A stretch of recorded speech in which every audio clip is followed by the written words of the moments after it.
Hey everybody, and welcome to Let's Play Mega Man 4 on the Mega Man Anniversary Collection. So Mega Man 4 was the first game I ever played in the Mega Man series. It introduced me to the series, and it has a special place in my heart. It's still probably my favorite of the whole Mega Man series, including all this like side series and everything. But yeah, I'll talk a little bit more after this cutscene. Household robots Rock and Roll were created by master robot designer Dr. Light and were enjoying their peaceful days and that peaceful sunset. Then one day, the industrial robots all over the world went on a rampage, and the world fell into total chaos, as it tends to do, especially in video games.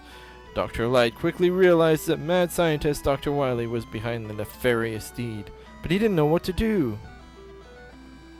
What you gonna do, brother?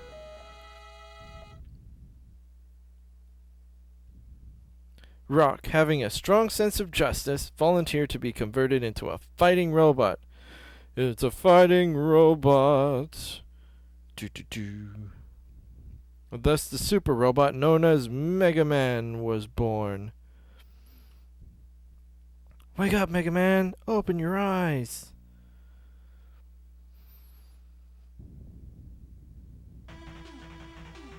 Mega Man shattered Dr. Wily's plans 3 times, and world peace has been maintained so far. But history repeats itself. Mega Man loves the wind in his hair as he rides on top of the train, unlike everybody else who rides in it. But whatever, man. Whatever works for you, dude. Dr. Cossack, a mysterious scientist, has invented 8 powerful robots and sent them after Mega Man.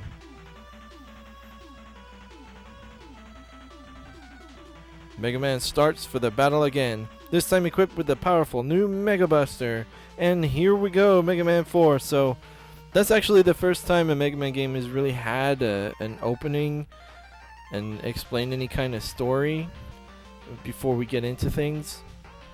So it's kind of neat to kind of revisit what happened in the past 3 games. Anyway, we have 8 Robot Masters: Ringman, Diveman, Skullman, Pharaoh Man, Bright Man, Toadman, Drillman, and Dustman.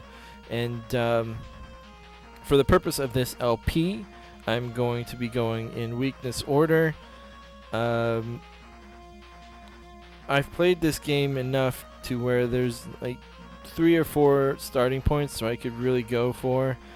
I tend to start with Diveman, but for this LP I think I'm going to start with Toadman because he is the easiest Robot Master. I mean, there's no getting around it. You can argue it all you want, but when you see what this guy does, you know, I don't know. I don't know how really you can argue that Toadman's not the weakest. Ow! Anyway, so this opening area we have to deal with the weather. It's raining and the wind will push you backwards. I'm not pressing any direction. If I jump straight up, I get pushed in back to the right. Doesn't matter which way I'm facing, it'll do it regardless. So keep that in mind. It's not so much an issue at the moment, but it will be very soon.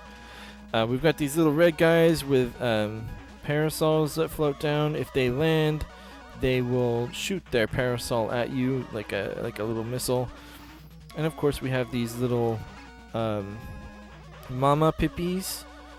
I don't know exactly what they're called, but I call them Mama Pippies. And they have like 1 to 3 little baby Pippies that follow. And the little babies will go after you after a certain amount. Anyway, now that we're underground, we're in this sewer area.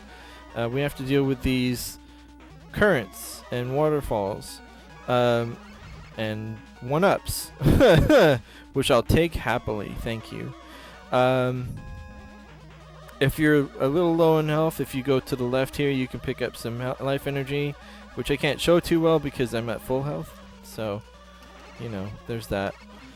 Of course, we've got rats and these weird little electric jelly things that climb on the ceilings, and this big gigantic snail that launches bombs from its back, because why not? And it also throws its eyes at you, again, because why not? But it's not too bad.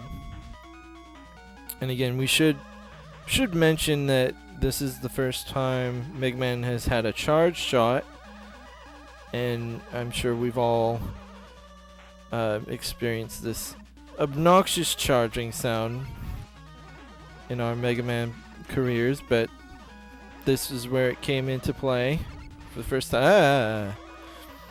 And this second snail is a little harder because we have to deal with the currents, and if you just let it carry you, that is a bottomless pit, so you will die. But this is the last section of the stage. We've got these jumping fish enemies. I'm going to grab that health, because why not?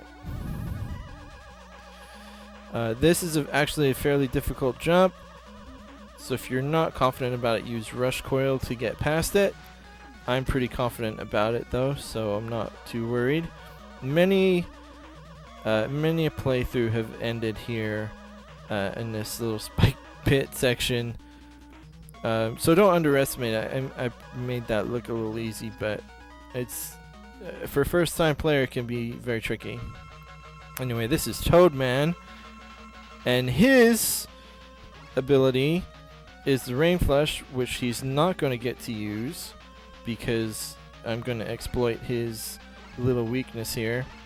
But Toad Flush, Rain Flush, whatever it's called, is a full screen attack. It will hit you wherever you are, regardless of what you're doing. Otherwise, yeah, he could jump around if you shoot him enough times, but if you trap him in this pattern, which I found out from Roa Mithril, you can do, he will just stand there, and you can just hit him a bunch of times. And he'll never attack you, and that's why he's the easiest Robot Master in the game. But that's Toadman done, and you get his Rain Flush, which again is an attack that takes up the entire screen and will hit any enemy on the screen for the most part. And we also get Rush Marine, which is pretty useless. Rush was introduced in the last game, Mega Man 3. But we'll see more of him later on. But that'll do it for this episode of Let's Play Mega Man 4. 1 Robot Master down, 7 to go. And we'll continue on next time. See you then.